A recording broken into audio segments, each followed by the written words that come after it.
Kami selaku penasihat, saya sekaligus mewakili rekan-rekan penasihat lainnya, baik Pak Panjaitan maupun Pak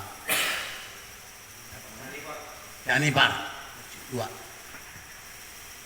Jadi saya apresiasi pertemuan ini, rapat ini, saya sangat salut dan saya merasa bangga terlihat di dalam acara ini punya semangat yang tinggi, kemauan yang tinggi, berani, berdedikasi, datang dari yang jauh, dari yang dekat juga datang, hadir. Ini adalah bukti semangat perjuangan daripada saudara-saudara yang hadir hari ini, bukan main. Terima kasih. Yang kedua, apa-apa yang telah diputuskan tadi atau hasil dari rapat ini yang nanti akan Natulen bacakan, mari kita laksanakan sama-sama.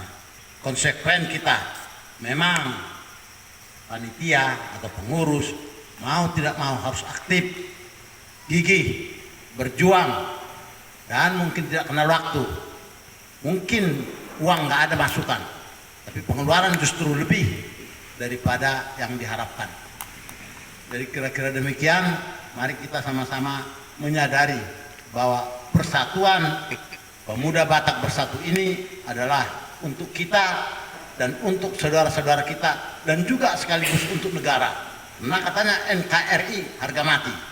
Kita bekerja sama dengan TNI dan mungkin polisi, termasuk kepada pemerintah yang sah.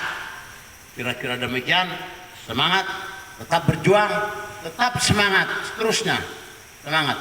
Saya yang sudah di atas usia 60 tahun masih semangat. Apalagi bapak-bapak, ibu-ibu yang di bawah 60 tahun masih produktif.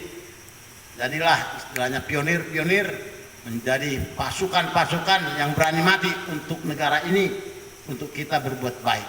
Saya kira itu aja. Terima kasih, kalau ada kekurangan kami mohon maaf. Sekian. Selanjutnya Ketua PAC